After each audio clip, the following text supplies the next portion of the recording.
Alright guys, I hope you're all doing well, and welcome to this community showdown. It's going to be the Greenskins led by Subutai facing off against the Demons of Chaos, who shall be helmed by Tim the Wilder and an exalted Great Unclean One. Obviously, Demons of Chaos don't have access to Kugath, so this is the Walmart version. Now, as far as the Greenskin army goes, it's going to be pretty standard. We got Orc Boys in the front, Arrow Boys in the secondary, which are very good here. Arrow Boys are pretty excellent at picking apart like Plague Toads, as well as like big monsters that Demons of Chaos often bring that are lightly armored. And yeah, they got some Daka. Wurzag in the back. Pretty much no other choices for competitive Greenskins. Hopefully that's something that will be remedied in the future, but he just massively overshadows everybody else.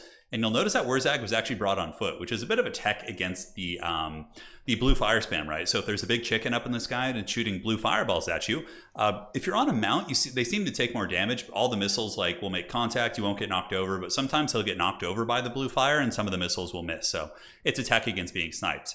More Goblin Archers on the side with Squigs, and that's pretty much it. Yeah, just standard stuff there for the old Greenskins. Now, looking at the Demons of Chaos, certainly a very cool faction. I love that at the end of every season, there's a couple high-level players. Like, I just watched some replays of Platypus and Tim the Wilder, who've been able to just get really solid tournament wins with the Demons of Chaos. So here we are. The big man is there. He's going to be spamming Miasma, Pestilence, and Stream. Both are pretty good spells. Stream good at clearing out infantry. This spell is not bad at changing the momentum of a particular fight, but more importantly, it triggers the Children of Nurgle passive, which will heal your entire army for 1%, which on Plague Bears is huge. Like that's going to be like 100 and 130 HP, not 130, something in that ballpark. But yeah, it's very good. So yeah, the huge HP pool of the Plague Bears synergizing with the Children of Nurgle is quite awesome. And so far we have several colors of the rainbow here. We do have the Exalted Plague Bears for Nurgle. We got Tzeentch action, no Khorne, and no Slaanesh yet. I suspect there will be Fleshhounds in this build somewhere, maybe at least one or two. And Tim once again using the Shrieking Sky Rays. They have that weird missile ability, the Lamprey's Bite, with which he was able to shoot the Goblin Archers. It's a very strange ability, but so far the Demons should be fine in the skirmishing game. The Pinks do have pretty good range at 130, and they actually outrange the Forest Goblin Riders. So for the most part, they should be kind of kept at bay here. But the one thing is, this army could get enveloped pretty heavily by the Orc Arrow Boys and Goblin Arrow Boys from all directions, and it might have a little bit of trouble playing the flank objectives. If it overloads on the center, it might be a little bit weak on the sides, at which point the Goblins could sneak in there, drop some Fanatic Ball and Chains, and all sorts of good stuff like that. So could be fun. In the back, Chromatic Abominations are the call-in here for the Greenskins. Looks like some Squig Herds being left AFK in the back. I'm not sure if they'll be called in, but I'm sure they will make an appearance at some point during the game. A little bit of DAC on both sides. Orc Boy's going to be engaging, but the big man is moving up. Oh, I love the animations on these monsters. Honestly, there's no RTS game that can hold a candle. I mean, for all of Total War's flaws, there's no RTS game that can really hold a candle to like the awesome animations and characters and how they look and everything. That's why I'm always perplexed when people play from outer space, but again, it gives you a bit of a tactical advantage in tournaments. So on the side, we do see Shrieking Sky Rays pushing back the Forest Goblin Spider Riders, and the boys going to be getting in and trying to crump from all directions. And so far, the Sky Rays continue to chase down big targets as the Gobos do swarm the side point. So Objective 3 is going to go to the Greenskins, and Objective 1 as well. And Tim is going to be kind of surrounded a little bit, and certainly not a position that's super comfortable. Usually you see people push up from more of an angle like where my mouse is going, so they can hold two objectives a little bit more defensively. But going right for the center and being surrounded, I think is really, really tough for this playstyle here, right? And the Great Unclean One, too, he's going to be not able to shut down a couple units. The Greenskins are doing a very good job not playing a blobbing playstyle. Rather, they're really fanning out here, right? So you have the Orc Arrow Boys shooting in from this direction, melting these Exalted Plague Bears very, very effectively, and the Demonic Crumbling is going to be kicking in on them soon. On the other side, we have a bit more of a fight. It's going to be the Shrieking Sky Rays and some Plague Bears against the 8-peak Loonies, little goblins, doing it for Gork and or Mork, or whatever mushroom they've worshipped these days. Who knows? They're trying their best.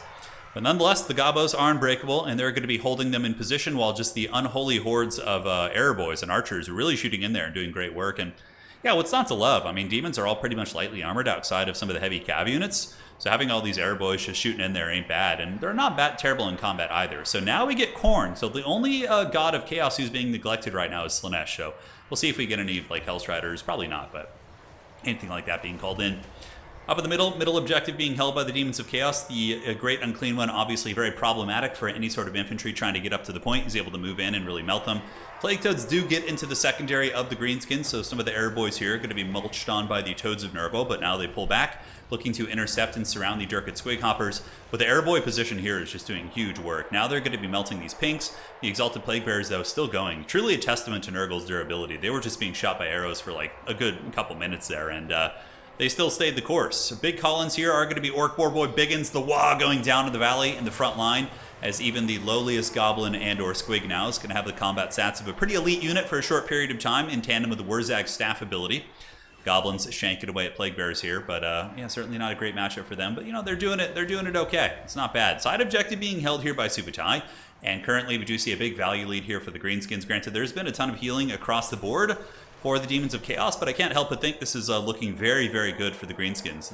Being able to kind of circle the demons like this and just get that classic, like, beautiful RTS concave, right? Archers here, archers in the middle, and archers on the side, and your opponent's kind of trapped in the middle of that big concave is like a classic RTS principle, something you see with like Marines and StarCraft and other stuff like that. So Orc Boy Biggins do pile in. Pretty good counter against the Hounds of the Blood Hunt and or any Fleshhound type units, but the leadership certainly not going to hold up as they do get pushed back by the Great Unclean One and also the Sky Razor nearby. Very, very cool units. And yeah, I always feel like Demons of Chaos, like, I know they started the season really bad, but their win rate's been creeping up, and they have a lot of cool synergies and strategies you can do. And if they got some proper cost reductions to some of the overpriced demon units, like Bloodletters are a little bit overpriced and so are Demonettes, I think Demons of Chaos could become a problem, like a really, really big powerhouse player in the meta. So on the side, it looks like a bit of an attempt from the Demons to try and get this objective. The Plague Bears did push off the objective, though, so no capture weight there. Meanwhile, on the backside, the dreaded AP Loonies. Man, these guys have been going strong since the early game. Still just prison shanking, and we have a little goblin fight here, basically. We have the Demon Goblins versus regular Goblins, and we'll see who wins it. Looks like the Greenskins probably going to edge that one out. Even at only 45 models, they've got these guys shaken and stirred, and probably will find a way to win that with 58 melee attack because of the Wah. Absolutely nuts. Wurzag on the same point has been fine pretty much the entire time, and now the Archer pressure was able to fold up the Demonic pressure on this side, so we're probably going to be seeing the Great Unclean One get caught in a pretty bad situation here. He's still got 7,000 HP, and Exalted Great Unclean Ones are really good. Like, most of the, like, Exalted, yeah, Great Unclean One's good, the Exalted Lord of Change is good. The Exalted Keeper of Secrets isn't terrible.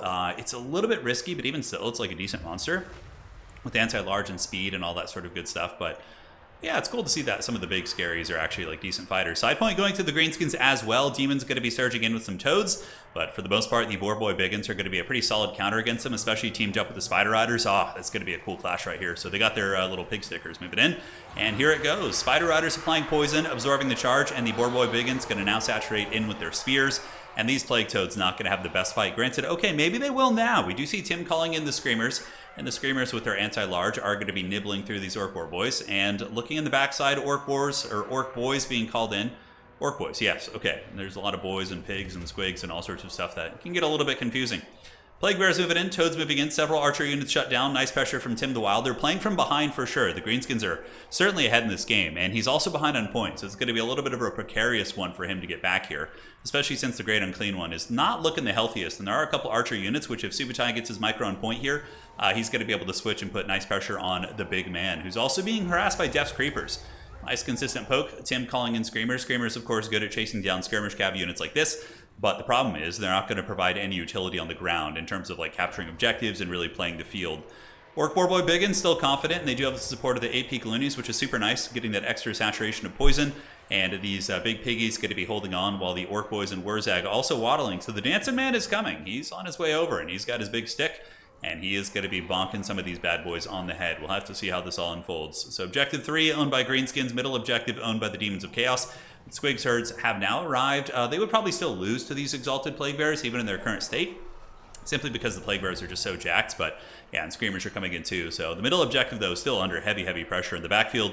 Looks like Squig Herd's going to be battling it out with Plague Toads. A little bit of Archer support probably will lead to the demise of these Plague Toads, but overall, middle point looks like it's going to be flipping to the Greenskins here. And I would expect probably Tim, I don't know, maybe he thinks he's got some sort of a chance here in this game, or thought he had some sort of a chance. But I do firmly believe that this has been a pretty Greenskin favored endgame here, as we do see them threatening the triple cap, being ahead on value. You know, there's not too many angles for the old Demons of Chaos to make their way back in. Yes, the big Chungus here might be able to flip this objective by just Mortis Engineering and being really good, but then the Greenskins just rotate and take objective number 2, which, you know, the Demons of Chaos don't really have a whole lot defending. I mean, we do have some Screamers, which are terrible against infantry. Plague Toads here being worn down by the Air Boys, and yeah, Squigs are just so good. They're a pretty undercosted unit. They should probably cost 100 more gold. They're really, really powerful, but it's interesting, though, because like the Greenskins, like when they don't play with Wurzag, they feel just so much weaker. It's a tricky thing to balance, honestly. Very tricky. So we got Goblins moving up. Wurzag to Great Green Prophet getting ready to party. Objective being held by the Greenskins, and that's going to be a triple cap. And I think it's safe to fast forward at this point. I would imagine Tim will probably tap out. He's got to realize it's not going great. I mean, he might be able to, like I said, to wrestle this point. We have a couple Toads moving in, but they're just going to be swarmed by anti-large cavalry and just infantry, and that is going to be all she wrote. GG, well played. It was a quick one, but one of the reasons, cool to see Demons of Chaos #1. Another thing is showing the power of like the concave position, where you can get that big crescent moon around your opponent with missiles. It can be incredibly strong. And also, I think if Tim had come from a different angle, maybe moved from the side and pushed up like on the side objective and then pressured the middle, he could have had opportunity to at least get a double cap. But going all into the middle like that and getting surrounded, I think was a big point. Soul Grinder of Nurgle, also you need that really bad in this matchup, because it's one of the only ways you can pressure the airboys without diving in. Greenskins are actually really good at peeling you off. So yeah, I think Soul Grinders of Nurgle are pretty sweet here. GG, well played. Hopefully you guys enjoyed that one. We'll see you on the other side, and that is it for tonight.